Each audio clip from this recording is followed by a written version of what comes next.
dites-moi franchement, est-ce que vous auriez préféré que tout ça n'arrive pas, Jean?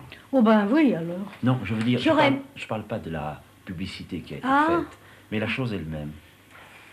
Oui, parce que j'ai peur, en ayant des dons comme ça, qu'il ait une vie pas très heureuse.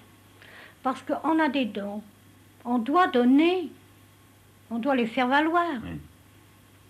Et plus on découvre les possibilités de ce qu'on doit faire, plus on est obligé de le faire. Cette écriture au tableau noir, qui n'est plus celle d'un écolier, qui n'est pas encore celle qu'on peut attendre d'un étudiant résolvant des équations de mathématiques, c'est celle de Jean Fresne, le conscrit de Longe, dont la presse a vanté les exploits. On sait qu'il a quitté l'école il y a 6 ans après le certificat d'études, mais que les tests psychotechniques que l'armée lui a fait subir pour son incorporation à Lyon ont révélé un niveau d'intelligence exceptionnel, au point que le colonel responsable du centre lui a obtenu un sursis tout à fait inhabituel, grâce auquel il peut suivre les cours de physique, de chimie et de mathématiques que lui donnent bénévolement de jeunes officiers. En 4 mois, il a déjà rattrapé plus de 4 années de mathématiques. Son talent, son génie, disent certains, c'est d'abord cela, résoudre les problèmes plus vite que les autres. Si vite qu'il a étonné même le médecin psychiatre chez qui on l'a amené après ses premiers succès pour lui faire subir de nouveaux tests. Pour vous donner un exemple, le jour où j'ai passé Fresne, par exemple, il a fait cette épreuve-là en 11 secondes. C'est-à-dire qu'il a assemblé ces pièces pratiquement sans avoir jamais vu cette figure. Il les a assemblées à la vitesse où je le fais, n'est-ce pas? Il a compris immédiatement de quoi il s'agissait. Vos autres clients mettent combien de temps en général? La tolérance est de 2 minutes et demie à 3 minutes. Bon, pour essayer d'y voir clair, il fallait revenir en arrière, remonter dans la vie de Jean. À Longe, son village natal, nous avons rencontré Sœur Thérèse, la maîtresse d'école. C'était sa classe ici, ma sœur. Sa classe, oui, oui, oui. Vous êtes assise, je crois, d'ailleurs, à la place même où il était. Oui, je suis assise à la place de Jean, la place qu'il occupait autrefois. Quand Vous il lui avez était fait là. la classe jusqu'à quel âge? Jusqu'à 14 ans, jusqu'à son certificat d'études. Est-ce que c'était un bon élève, ma sœur? C'était un très bon élève, oui. Le seul point que je lui reprochais, c'est qu'il tachait trop ses cahiers. Ah bon, il était Et puis un peu qu'il n'écrivait brouillon. pas bien comme il faut. Mais autrement, il était très intelligent, grammaire, et puis mathématiques et tout. Et tout. Il était premier Et tout le alors, temps, il était, oui, quelquefois premier, pas toujours, mais enfin quelquefois, oui. Et puis, qu'est-ce que je veux dire? On sentait qu'il faisait son travail d'intelligence sans trop se bousculer.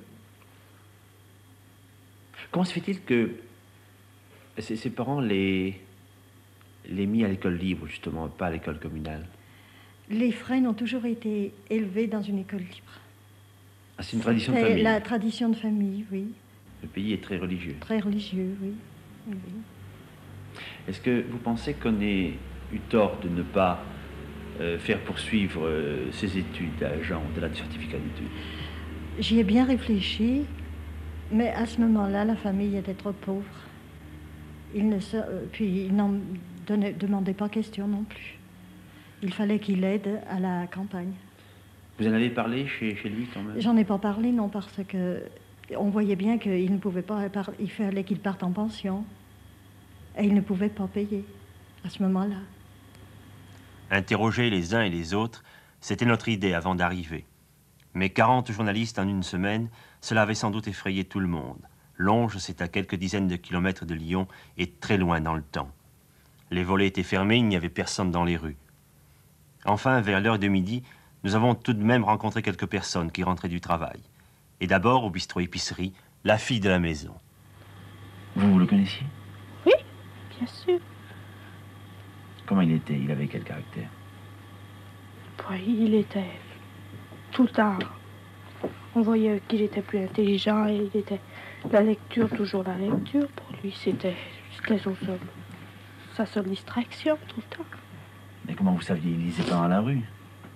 Ben, quand il allait dehors avec nous, il était tout le temps. La lecture, c'était toujours en train de lire. Vous avez travaillé avec lui, vous, je crois. Oui. Pour battage, oh, quel fait du bien. Comment il était? C'était bon. Ah, il était bien gentil, ça, d'un bon commandement et tout, mais je le trouvais mou. Moi, je lui l'avais dit une bande de fois.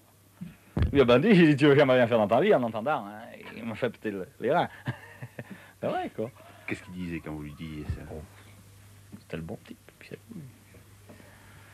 tout. Ouais. Enfin, vous pensiez pas qu'il lui arriverait tout ça, hein? Oh, ben non, pas à cette époque, bien sûr. Je veux dire, il n'avait pas l'air plus intelligent que les autres. Il avait vite compris, voilà tout, pour dire de... Il avait vite appris à manier la moissonneuse batteuse. Ouais, il avait vite compris. Et vous pensez qu'il sera plus heureux comme ça que s'il était resté à Longe ici? Certainement pas, parce que d'abord il va falloir qu'il travaille, tandis qu'ici il était... il avait toute la tranquillité. Mais il aurait bien été obligé de travailler quand même aussi, non? À Longe, hein, on travaille quand on a besoin, et puis quand on n'a pas besoin, on travaille pas. Chez les Fresnes, on s'était carrément barricadé. Il a fallu attendre devant la porte le retour du père de Jean qui travaille à une usine à Rive-de-Giers. Quand il est arrivé, la nuit tombait.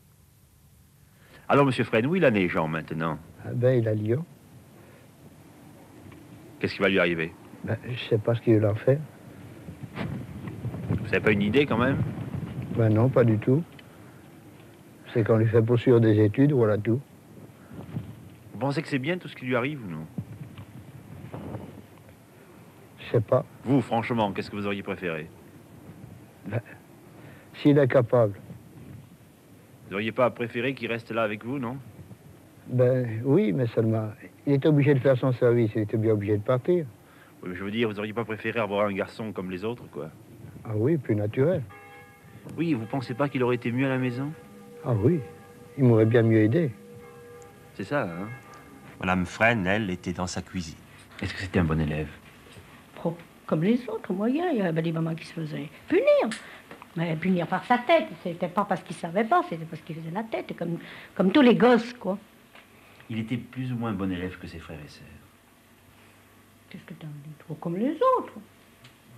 Comme les autres. Au contraire, moi, dans les miens, eh bien, il me semblait qu'il y en avait 2 ou 3 que j'aurais cru qu'il aurait eu mieux des moyens que lui, qui m'en faisaient l'effet, que je m'en suis mis aperçu, quoi. Je parle pas bien français, hein. Ça va très bien. Pour aller me dire à la radio. Vous auriez aimé continuer, vous? Ah, moi, oui. Moi, ça a toujours été... J'ai une soif de lecture toute ma vie, d'étudier toute ma vie, mais avec 11 enfants, et puis la guerre, et puis les privations, et puis la misère, il n'était pas question d'étudier. Et vous avez pu lire un petit peu? Oh oui, tout ce qui me tombe sous la main, moi, je le lis. Quoi, des journaux? Oh, ce serait un papier qui enveloppe la viande. S'il y a un journal, je le lis. Des livres aussi? Et des cartons, quand je peux m'en procurer, oui. Qu'est-ce que vous lisez? L'histoire, des romans d'aventure, des choses vraies, des biographies. Plus que des romans, hein? Oh, les romans pour délasser, mais c'est pas ce que je préfère. Et comment vous faites pour vous procurer ces livres? Ah ben, quand on peut m'en prêter, par ma fille qui m'en apporte de temps en temps. Ça vous arrive d'en acheter? Oh, pas souvent, on n'a pas d'argent. Vous m'avez dit tout à l'heure que vous auriez aimé être nomade. Ah oui, pour découvrir la France. J'ai toujours dit que quand je serais riche, je m'achèterais une petite roulotte, puis je partirais. Oui, c'est la même envie de connaître, d'apprendre Et voilà. des choses. La curiosité. Et c'est vous qui avez donné ce goût de la lecture à Jean? J'en sais rien, mon sang. C'est pour moi qui lui ai donné ce goût. Probablement, il a vécu tout le temps avec vous. Mais... Il vous voyait lire? Ben, le dimanche, parce que la semaine, avec toute cette bande, j'avais pas bien le temps de m'amuser, mais enfin, le dimanche après-midi, ben, on ne peut pas sortir ici, c'est trop loin. Pour voyager à pied, on ne peut pas. Alors je lisais. Le dimanche en hiver? Eh oui. Ou le soir, non? Oh, pas bien le soir, non. Et monsieur Fresne, qu'est-ce qu'il disait quand il vous voyait lire comme ça? Il y avait des moments qu'il disait ben, aux enfants, il mieux de temps travailler que de temps lire. Je mettrais le feu à tous ces livres. Il n'en dit pas pareil maintenant, parce qu'il voit qu'ils sont arrivés autant les uns que les autres à monter un petit peu. Et au fond, moi j'ai l'impression que tous vos enfants, et Jean en particulier, vous doivent beaucoup parce que ils ont vu des livres dans la maison, ils vous ont vu intéressé par... Ben, moi, c'est bien que je préférais les voir lire que de les voir aller courir hein, comme il y en a tant. Même en champ, il y en avait combien qui en emportaient, les livres aussi. Bien sûr que je surveillais bien leur lecture, c'était pas n'importe quoi qu'ils lisaient. Enfin, il n'y en avait pas tellement. Hein. Tu trouves qu'il y en avait beaucoup, toi, de livres à la maison? Dites-moi, franchement, est-ce que vous auriez préféré que tout ça n'arrive pas, Jean? Oh ben oui, alors. Non, je veux dire, J'aurais- je parle pas de la publicité qui a été Ah. faite, mais la chose elle-même. Oui, parce que j'ai peur, en ayant des dons comme ça, qu'il ait une vie pas très heureuse. Parce qu'on a des dons. On doit donner. On doit les faire valoir. Oui. Et il me semble que plus on découvre les possibilités de ce qu'on doit faire, plus on est obligé de le faire. Alors en somme, il a vécu 20 ans bien tranquille ici, mais je crois que maintenant son bonheur est fini de mon petit. Mais il sera heureux s'il fait ce qui lui plaît. Oui, parce que la conscience vous console de tout. Avec une bonne conscience, on est toujours heureux dans n'importe quelle position. Et c'est ce que je demande pour lui, qu'il reste consciencieux et simple. Est-ce que vous aviez le sentiment d'être différent des autres? Non, je ne l'ai jamais eu. D'ailleurs, maintenant, quoi, je ne pense pas que je sois tellement différent des autres encore. Je ne pense pas. Enfin, est-ce que vous vous sentiez plus doué que les autres? Non. Pas spécialement. Je savais que j'étais pas bête, quoi, évidemment, mais Oui. pour être plus doué que les autres, non. Est-ce que dans les choses que vous faisiez, dans le travail à la ferme, je sais pas, enfin, est-ce que vous aviez le sentiment que vous, même au point de vue outil, enfin, au point de vue, vous compreniez plus vite ce qu'il fallait faire, comment il fallait le faire, enfin, je ne sais pas. Oui, peut-être pour certaines choses, quoi. Quelle chose, par exemple? Oui, pour comprendre dans la mécanique, pour conduire un tracteur, ou Hein? comme ça, pour conduire un tracteur, ou ceci. J'ai pas mis longtemps à apprendre, quoi. Et c'est difficile de conduire un tracteur? Vous pensez que c'est difficile de conduire un tracteur? Ça dépend pourquoi faire. Si on va tout droit, c'est pas difficile, mais s'il faut reculer avec une remorque, Oui. faire des manœuvres, c'est assez compliqué, oui. Qu'est-ce que c'est pour vous l'intelligence? Est-ce que c'est de résoudre les problèmes mathématiques rapidement? Je sais pas, c'est assez relatif, l'intelligence. Relatif à quoi? Et au niveau d'intelligence de toutes les personnes qu'on côtoie. Quoi, c'est une comparaison, si on peut dire. Est-ce que depuis qu'on vous a dit que vous étiez intelligent, est-ce que vous vous sentez plus intelligent qu'avant? Non, je ne pense pas. Ça n'a rien changé pour moi. Ça n'a rien changé? Non. Enfin si, vous avez peut-être l'occasion de l'exercer davantage, non? En travaillant avec vos professeurs. Oui, évidemment, mais... Enfin, est-ce qu'il faut être plus intelligent, moins intelligent pour faire les travaux des champs que devant un tableau noir?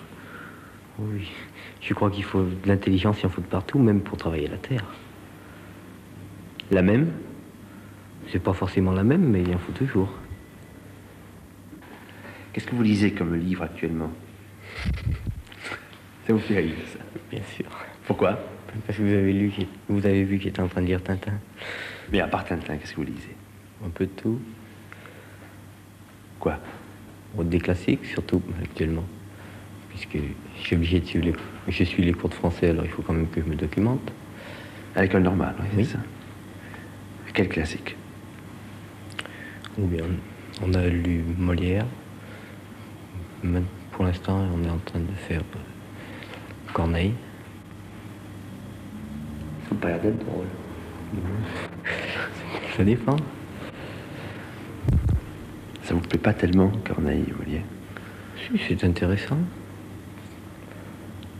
Vu sous un certain angle. Ce qui vous est arrivé, est-ce que vous pensez que c'est juste ou que c'est injuste? Comment cela? Que c'est injuste vis-à-vis d'autres, par exemple. Enfin, est-ce que vous pensez que vous êtes privilégié? Oui, je suis privilégié. Ça, je sais que je suis privilégié, quoi. Vous pensez que vous le méritez ou bien que c'est une chose qui vous est arrivée comme ça? Je le mérite peut-être un peu, mais je suis sûr qu'il y en a d'autres qui le mériteraient aussi. Et qu'on ne connaît pas. Et qu'on ne connaît pas, oui. Dans 10 ans, l'avenir aujourd'hui inconnu de Jean Fresne sera fait. À Longes, il y aura un nouveau conscrit, ce petit garçon-là qui rentre de la classe. Souhaitons-lui seulement, s'il a le talent de Jean Fresne, de ne pas être obligé d'attendre l'instant de son service militaire pour passer ses baccalauréats.